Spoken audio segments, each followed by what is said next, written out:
Hello दोस्तों, welcome back to my YouTube channel. आप सभी को मेरी और एक नई वीडियो में स्वागत करते हैं। आज की वीडियो में हम लोग जानेंगे कि प्रेगनेंसी में एग का क्या रोल होते हैं, एग क्या क्या कर सकते हैं, क्या एग गर्म होते हैं प्रेगनेंसी में, एग खाने से क्या मिसकैरेज होने के चांसेस रहते हैं, और एग किस टाइम खाना चाहिए, कितने कितने एग एक दिन में खाना चाहिए, इसके बारे में बताएंगे और एग के बेनिफिट्स के बारे में बताएंगे। देखिए, जैसे कि हम लोग जानते हैं कि अंडा जो है वो गर्म चीज़ें होते हैं, लेकिन वो गर्म कैसा है, मतलब आप एक दिन में 4-5 अंडा एक साथ खा लिया तो वो आपके पेट में जाके एसिडिटी का प्रॉब्लम जो है वो क्रिएट कर सकते हैं, गैस की समस्या बढ़ा देते हैं। तो तभी हम लोग कहते हैं इसलिए कि अंडा गर्म चीज़ होते हैं तो अंडा नहीं खाना चाहिए, और मिसकैरेज की चांसेस अंडा खाने से नहीं रहते हैं। एक प्रेग्नेंट वुमेन जब प्रेग्नेंट होते हैं तो अंडे को अच्छे से अगर कुक्ड करके नहीं खाते हैं तो दिक्कतें हो सकते हैं, क्योंकि अंडा में एक बैक्टीरिया होते हैं जो कि वो अगर अच्छे से बॉईल नहीं करेंगे तो वो आपकी प्रेगनेंसी में हार्मफुल हो सकते हैं। बहुत सारे लोग हैं जो कि अंडे को थोड़ा कम उबाल करके या हाफ बॉईल करके खाना पसंद करते हैं, लेकिन प्रेगनेंसी में आपको हाफ बॉईल की ज़रूरत नहीं है, आप पूरा कुक करके ही अंडे को खाना चाहिए। प्रेगनेंसी में एग किस टाइम से खाना है? देखिए, ऐसी कोई बात नहीं है, आप डे 1 से एग आप स्टार्ट कर सकते हैं। एग खाना कोई नुकसान नहीं होते प्रेगनेंसी में।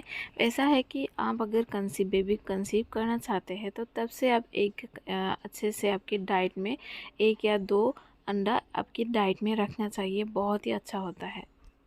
एग में एंटीऑक्सीडेंट होने की वजह से आपके गैमेट यानी कि आपके अंडे और स्पर्म की क्वालिटी जो है वो अच्छा कर सकता है और प्रेगनेंसी होने में आपको हेल्प करेंगे।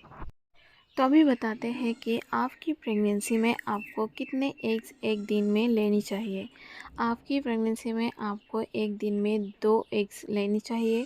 अगर आप एग की वाइट पार्ट जो है, ओनली वाइट पार्ट अगर लेते हैं तो अच्छा होता है, और नहीं है तो येलो पार्ट जो है उसके साथ खाएंगे तो आपको गैस एसिडिटी होने की समस्या बढ़ते हैं, और आपके वाइट जो है वो भी बढ़ने की चांसेस होते हैं। तो एक वाइट पार्ट लीजिए, एक येलो पार्ट के साथ खाइए तो कुछ नहीं होंगे। एक अंडा आप दिन में ऐसे येलो पार्ट के साथ खा सकते हैं, उससे कोई प्रॉब्लम नहीं होते हैं। और प्रेगनेंसी में आपको एक कैसे लेनी है, हम बताना चाहेंगे कि आपको अगर प्रेगनेंसी में एक लेनी है आप तो आप बॉईल करके ही ले लीजिए, क्योंकि बॉइल्ड एग में सबसे अच्छी तरह से न्यूट्रिशंस जो है वो आपको मिलते हैं।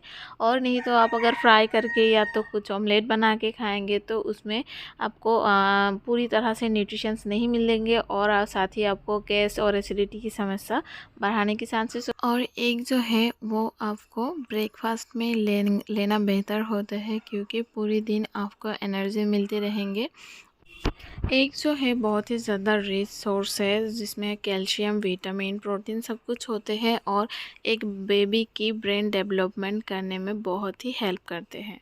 ब्रेन के साथ साथ हार्ट डेवलपमेंट, मसल्स डेवलपमेंट और टीथ डेवलपमेंट के लिए एक बहुत ही अच्छा सोर्स होते हैं।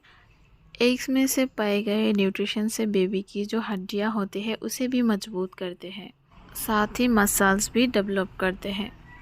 साथ ही एग खाने से आपको पूरी तरह से एनर्जी मिलती है और आपको थकान महसूस नहीं होंगे, आपको पूरा एनर्जेटिक रखने में हेल्प करेंगे। साथ ही बेबी की वेट गेन होने में ये एग बहुत ही अच्छा काम करते हैं। अभी एंड में बताते हैं कि एग का कोई साइड इफ़ेक्ट्स तो नहीं है। प्रेगनेंसी में एग का साइड इफ़ेक्ट्स नहीं है, लेकिन अगर आप लिमिट के ऊपर खाएंगे तो आपको साइड इफ़ेक्ट्स हो सकते हैं, जैसे कि गैस की समस्या हो सकते हैं, और आपकी अगर वेट ज़्यादा गेन हो रहे हैं तो आप एग की जो येलो पार्ट्स है उसे आप मत लीजिए, ओनली वाइट पार्ट खाना ही ठीक होता है उस टाइम। और वाइट पार्ट में ज़्यादातर प्रोटीन रहते हैं तो हमें प्रोटीन की ज़रूरत है आप ओनली बस वाइट पार्ट लीजिए। अगर आपको बहुत ज़्यादा वाइट गेन हो रहे और नहीं है तो आप एक अंडा पूरा खा सकते हैं और एक दूसरे अंडे की ओनली वाइट पार्ट्स ले सकते हैं। तो ऐसे खाते हैं तो कुछ नहीं होंगे। तो इसके बारे में इतना ही, वीडियो को और लंबा नहीं करते हैं। इस तरह के वीडियो और भी आते रहेंगे और प्रेगनेंसी रिलेटेड कुछ भी जानना है तो कमेंट बॉक्स में कमेंट कीजिए और चैनल में नहीं है तो प्लीज़ मेरे चैनल को सब्सक्राइब करके मेरे पास रहिएगा।